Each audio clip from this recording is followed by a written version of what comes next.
ចំពោះរឿងការនិយាយមិនថាយើងឬគេនោះទេជៀសមិនរួចរមែងមានការពោលនិយាយស្ដីមិនថាតិចឬច្រើនគឺការនិយាយនេះតាមដែលខ្លួនចង់និយាយពិតណាស់ថាការនិយាយមុននឹងនិយាយត្រូវគិតមុនក្រោយឲ្យបានល្អប្រសើរបំផុតចំពោះការបញ្ចេញមតិក៏ប៉ុន្តែលោកអ្នកមិនត្រូវពោលចេញវាចាជាពាក្យអសរោះគឺពាក្យអាក្រក់យើងគប្បីបញ្ចេញវាចាណាដែលនាំមកនៅសេរីសុខស្ដីនិងឲ្យផលជាសេចក្តីសុខគឺមានតែវាចាល្អតែមួយមុខប៉ុណ្ណោះដែលនាំឲ្យលោកអ្នកប្រាចាទោបាន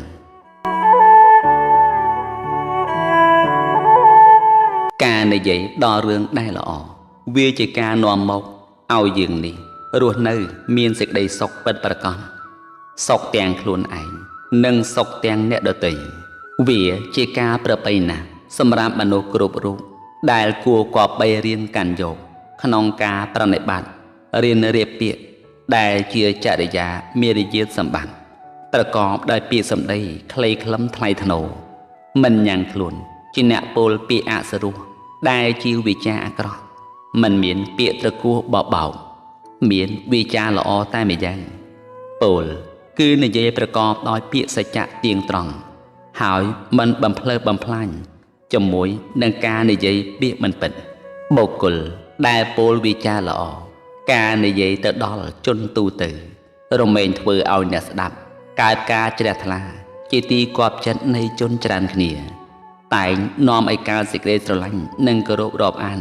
គ្រប់មជ្ឈដ្ឋានទូទៅសម្ដីល្អកាលណាបុគ្គលនិយាយរមែងនាំឲ្យកើតលៀបការសំណាងមកដល់ខ្លួនទៀតផងដោយសារតែការនិយាយមានលក្ខណៈបែបផែនក៏ត្រូវបែបបត់មានការនិយាយតែពាក្យល្អល្អមានពាក្យអប់រំឲ្យយល់ពីការរស់នៅស្គាល់ហេតុស្គាល់ផលស្គាល់ល្អស្គាល់អាក្រក់ស្គាល់បុណ្យស្គាល់បាបនិងគុណទោសជាដើមសម្ដីនេះគឺជាការនិយាយដ៏មានឥទ្ធិពលដ៏ខ្លាំងក្លាបំផុតសូម្បីតែពាក្យមួយម៉ាត់ក៏មានតម្លៃស្មើនឹងនគរមួយដែរនិយាយបានសុខគឺបានល្អហើយតែបើនិយាយពីអាក្រក់វិញនោះមកជាបានផលនៃសេចក្តីទុក្ខមិនខានការនិយាយបានសុខក៏បានមកពីផលនៃការនិយាយល្អក៏កើតជាផលដែលប្រទេសនោះប្រកបដោយសុខសន្តិភាពបើនិយាយពីក្រុមគ្រួសារគឺការសុភមង្គលកើតមាសកើតប្រាក់រមែងនាំមកជាអ្នកបរិបូរណ៍ដោយមិត្តតែងត្រេកអរក្នុងអំពើល្អដែលខ្លួនបាននិយាយប្រកបដោយធម៌សគឺមិត្តនោះមិនមានវិវាទទាស់ទែងគ្នាឬកើតកោលាហលចលាចលធ្វើឲ្យស្រុកកើតកលយុគនោះទេនេះក៏ព្រោះតែសម្ដីល្អដោយបុរាណលោកថាសម្ដីសជាតិមារយាទសត្រកូល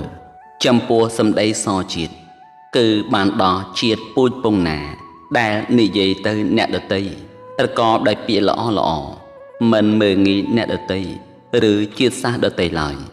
គេតែងសរសើរនៃជាតិសាសន៍នោះថាជាប្រទេសល្អជាមនុស្សល្អជាដើមឯពាក្យថាមារយាទសត្រកូលពូជពងណាបុគ្គលណាចេះគោរពចាស់ទុំរៀមច្បងដោយគេរវៈគេតែងរមែងសរសើរនៅបុគ្គលនោះដោយសារការគោរពប្រណិប័តល្អព្រោះតែសម្ដីល្អមារយាទចរិយាមិនញ៉ាំងខ្លួនឲ្យគេក្តៅក្រហាយចិត្ត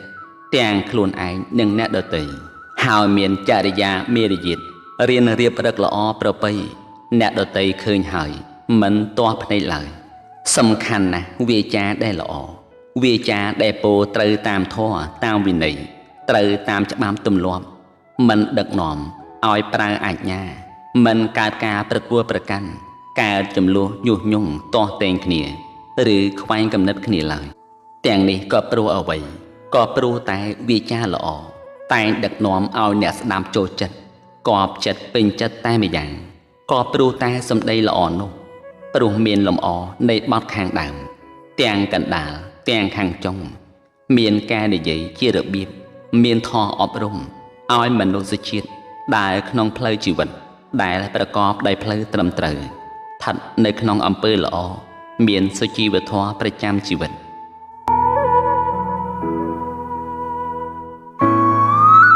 សាធុវោអស់លោកអ្នកសាទសពបរោះទាំងឡាយក្នុងឱកាសនេះអាត្មាភាពសូមលើកយកសម្ដីល្អ5យ៉ាងមកអត្ថាធិប្បាយម្ដងមួយដើម្បីបញ្ជាក់ឲ្យញាតិញោមបានស្ដាប់ជ្រាបផងថាតើសម្ដីល្អ5យ៉ាងនោះមានន័យដូចម្ដេចខ្លះ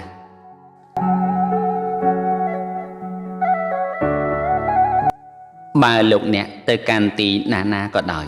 ត្រូវមានសម្ដីល្អ5យ៉ាង 1. ការលេងអ្នកនិយាយក្នុងការគួរ 2. ភូតេអ្នកនិយាយពាក្យពិត 3. សានហេនអ្នកនិយាយសុភាប្រៀបសារ 4. អថសញ្ញហេតេអ្នកនិយាយពាក្យមានប្រយោជន៍ 5. មេតចិត្តតានិយាយដោយមេត្តាចិត្ត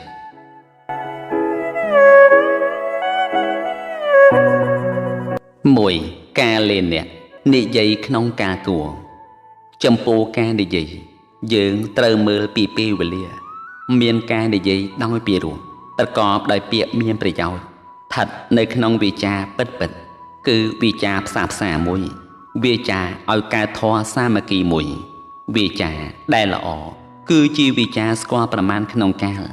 មានកាលញ្ញុតាភាពជាអ្នកស្គាល់កាលស្គាល់វេលាដឹងប្រសពក្នុងកិច្ចការនិយាយខ្លីតែខ្លឹមគឺជាពាក្យមានប្រយោជន៍ដ៏សំខាន់បំផុតសម្រាប់ជនអ្នកស្ដាប់ទាំងឡាយទូទៅអាចញ៉ាំងឲ្យអ្នកស្ដាប់កើតនៃការជ្រះថ្លាហើយត្រូវគោរពប្រណិប័តប្រកបដោយសតិបញ្ញាដើម្បីយកមកប្រើប្រាស់ក្នុងជីវិតមួយនេះឲ្យស្ថិតនៅក្នុងគោលដៅជាចំណុចល្អ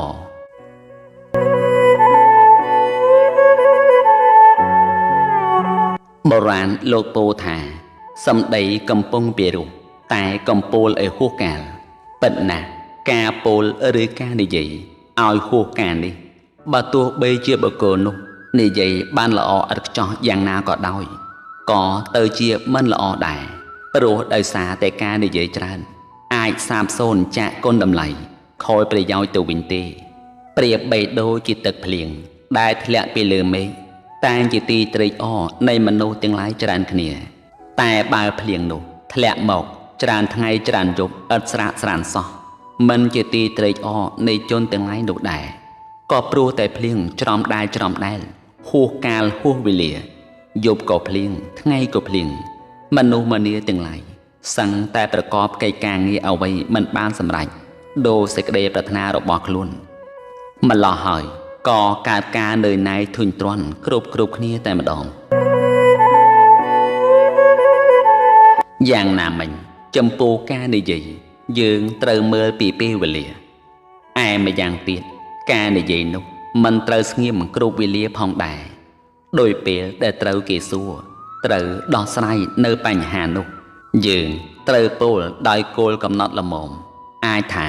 គេយល់បានខ្លីខ្លឹមតែយល់ស្ដាប់ត្រូវនិយាយបំភ្លឺបញ្យលដោះស្រាយនៅបញ្ហានោះឲ្យចំច្បាស់ដូចនេះព្រះពុទ្ធជាម្ចាស់បានទ្រង់ត្រាស់ថាបុគ្គលមិនគួរពោលឲ្យហួសវេលាមិនគួរស្ងៀមគ្រប់វេលាបើវេលាដល់ហើយពោលតែគួរវាចាដែលមិនរត់រីល្មមប្រមាណ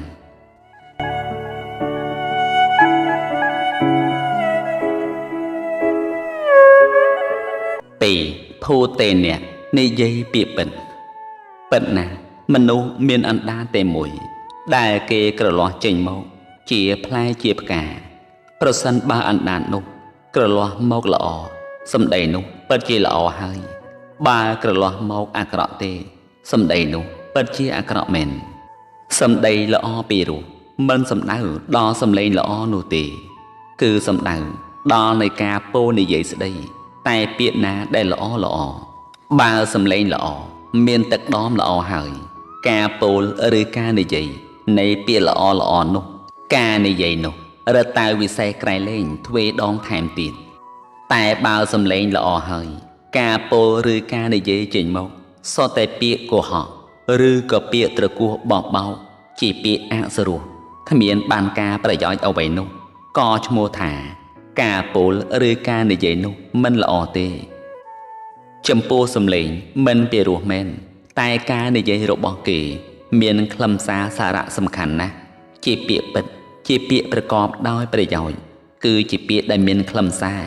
អ្នកស្ដាប់ហើយកើតការសប្បាយចិត្តក៏ឈ្មោះថាការនិយាយនោះគឺជាការនិយាយល្អហើយ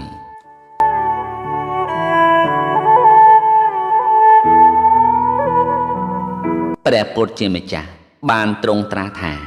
ការនិយាយពាក្យទាំងឡាយពាក្យមិនពិតកុំនិយាយបុគ្គលធ្វើរបស់ណាគួរនិយាយរបស់នោះមិនធ្វើរបស់ណាមិនគួរនិយាយរបស់នោះទេបណ្ឌិតទាំងឡាយរមែងកំណត់ដឹងនៅបទដែលមិនធ្វើក្នុងន័យនេះយើងអាចកំណត់ដឹងបានដោយពិតថាការឃើញឬការធ្វើការឮនិងការស្ដាប់យ៉ាងណាក៏និយាយយ៉ាងនោះព្រោះពាក្យនេះជាពាក្យនិយាយដោយពាក្យសច្ចៈទៀងត្រង់មិនលំអៀងប្រកាន់ខឹងស្អប់ដូចជាមនុស្សខ្លះដែលពោលអួតអំនួតហួសប្រមាណ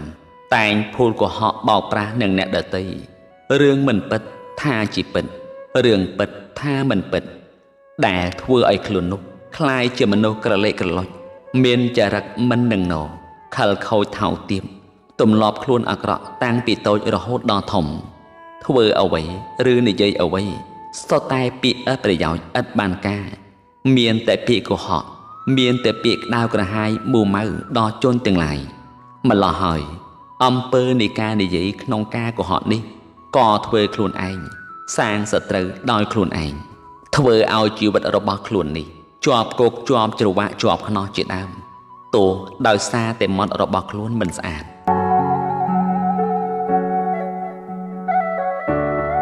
ការវាចាសម្ដីអាក្រក់ភូតផររមែងនាំឲ្យការសេចក្តីសុខដល់ខ្លួនរួចចាកអំពីសេចក្តីទុក្ខគ្រប់យ៉ាងបានតែបើសម្ដីមិនល្អនិយាយដោយពាក្យកុហកញុះញង់ទេនោះឯងអំពើលាមកទាំងឡាយមានបាបធម៌ក្នុងបច្ចុប្បន្ននេះទាំងទៅបរលោកមានគេស្អប់គេខ្ពើមការចិត្តខ្នូខ្នាញ់មួម៉ងទាំងក្នុងបច្ចុប្បន្ននេះទៅហើយទៅកាន់លោកដតី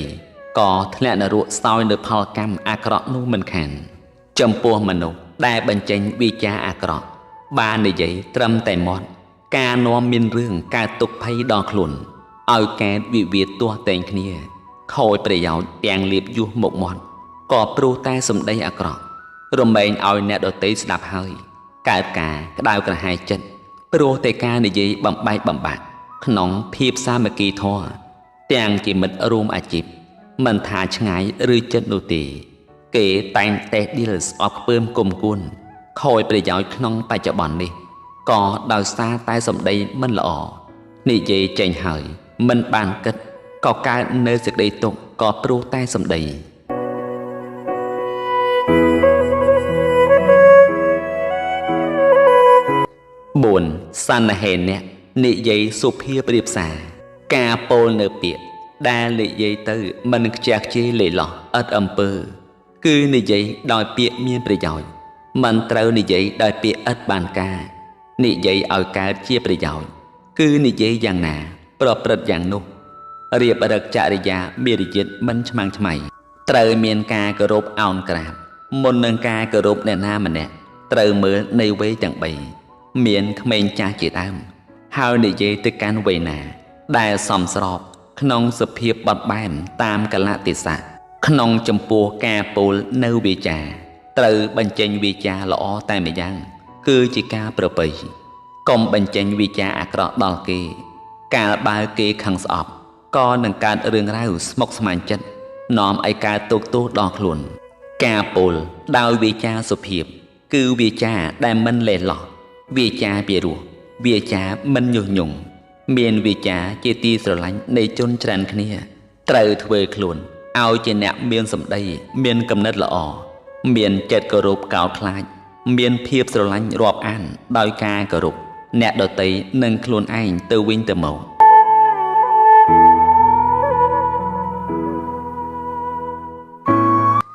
4អដ្ឋសញ្ញហេតេនៈនិយាយពាក្យប្រយោជន៍និយាយដែលពាក្យមានប្រយោជន៍គឺនិយាយដែលជាពាក្យប្រកបដោយសារៈសំខាន់នៅក្នុងជីវិតបុគ្គលម្នាក់ យើងត្រូវចេះប្រើនៅពាក្យពេចន៍គប្បីប្រព្រឹត្តទៅយកជាគំរូតាមមាន7គឺ1និរាជាវាចាមិនខុស2មេមនិយាវាចាគួរឲ្យស្រឡាញ់3ហតយ៉ាងកមាវាចាជាទីគាំចិន4កណ្ណហសុខាជាវាចាពីរោះស្រួលត្រជានឹងស្ដាប់ងាយនឹងយល់5បោរីសំដីសុភាពទន់ភ្លន់6ពហុជនីកន្តាវាចានាំឲ្យកើតរីករាយដល់ជនទាំងឡាយទាំងពួង7ពហុជនីមនីបាសំដីត្រូវចិត្តមនុស្សច្រើនគ្នា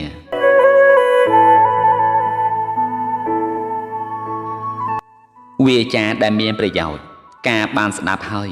អ្នកស្ដាប់ត្រូវប្រណិប័តក្នុងផ្នែកអំពើល្អទាំងការនិយាយមិនបៀតបៀនបំភ្លើសនឹងការពិតមិនមើលងាយនឹងអ្នកដទៃវាចានេះមានតម្លៃមានប្រយោជន៍ជាទីគាំចិត្តដល់អ្នកស្ដាប់ទាំងឡាយហើយចង់ស្ដាប់ទៀត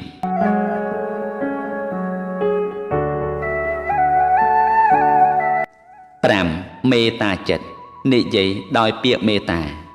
ពិតណាស់ក្នុងការនិយាយទៅកាន់មនុស្សណាម្នាក់បើទោះបីយើងស្ថិតនៅក្នុងតំណែងណាក៏ដោយក៏យើងនេះត្រូវនិយាយទៅកាន់ពួកគេដោយចិត្តសន្តោសប្រណីមានមេត្តាធម៌អាណិតគោរពស្រឡាញ់ហើយរៀនយកបេះដូងអ្នកដទៃមកដាក់ក្នុងបេះដូងរបស់ខ្លួនឯងគ្រប់គ្រាការបើត្រូវនិយាយក្នុងផ្នែកនៃក្រសែធម៌ការប្រព្រឹត្តទៅយ៉ាងណានិងហេតុអ្វីរមែងទទួលចំពោះការប្រព្រឹត្តក្នុងហេតុនោះក៏និយាយទៅហើយយើងត្រូវនិយាយក្នុងផ្នែកបុគ្គលនោះបុគ្គលនេះជាអ្នកធ្វើកម្មនេះជាអ្នកធ្វើកម្មនោះរមែងទទួលនៅហេតុនិងកម្មនោះក៏និយាយទៅបើនិយាយអំពីផ្នែកសមតិនិងនិយាយអំពីផ្លូវនៃបរមត្ថក៏ដឹងថាបរមត្ថការបើដឹងថាឃើញតាមសេចក្តីពិតទិសដៅនៃការនិយាយបែបនោះនឹងមិនប្រកាន់ដោយទិដ្ឋិមិនច្របូកច្របល់ការនិយាយបែបនោះរមែងសម្រេចដល់ប្រយោជន៍ដល់អ្នកស្ដាប់ទាំងឡាយទូទៅរមែងឲ្យប្រាចាកនៅមិច្ឆាទិដ្ឋិដែលយល់ឃើញថាខុសជានិច្ចនោះ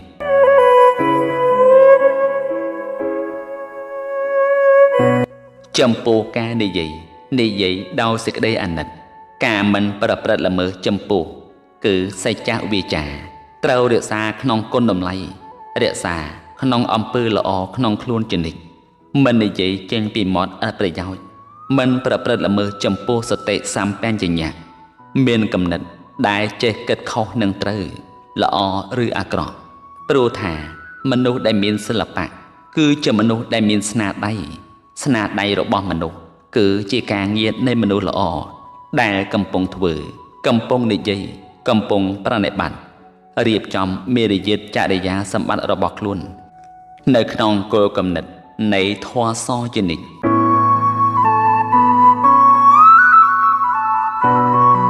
ការនឹករលឹកក្នុងការចិញ្ចឹមជីវិតដ៏ត្រឹមត្រូវមានសមត្ថភាពបានបញ្ចេញចំណេះដឹងឲ្យពិតប្រាកដចាត់ទុកថាមនុស្សនោះជាមនុស្សពូកែព្រោះថាគុណធម៌ទាំងឡាយមិនមែនកើតឡើងប្រកបដោយងាយៗនោះទេគឺកើតឡើងសម្រាប់បុគ្គលណាដែលចេះប្រឹងប្រែងការរស់នៅប្រកបដោយសេចក្តីសង្គ្រោះមានមេត្តាធម៌មានសេចក្តីអាណិតអាសូរចំពោះសពសាទូទៅមនុស្សនោះឯងឈ្មោះថាជាមនុស្សពូកែ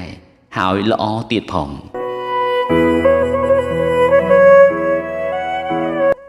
ដូចនេះអស់លោកអ្នកសាទសប្បុរសទាំងឡាយដែលបានស្ដាប់នៅព្រះធម៌អប់រំចិត្តក្នុងឆ្នាំ2025នេះសូមលោកអ្នកមានសមាទិដ្ឋិយល់ឃើញត្រូវហើយមានសេចក្តីអនុគ្រោះចំពោះសពសត្វដោយមេត្តាធម៌ជានិច្ច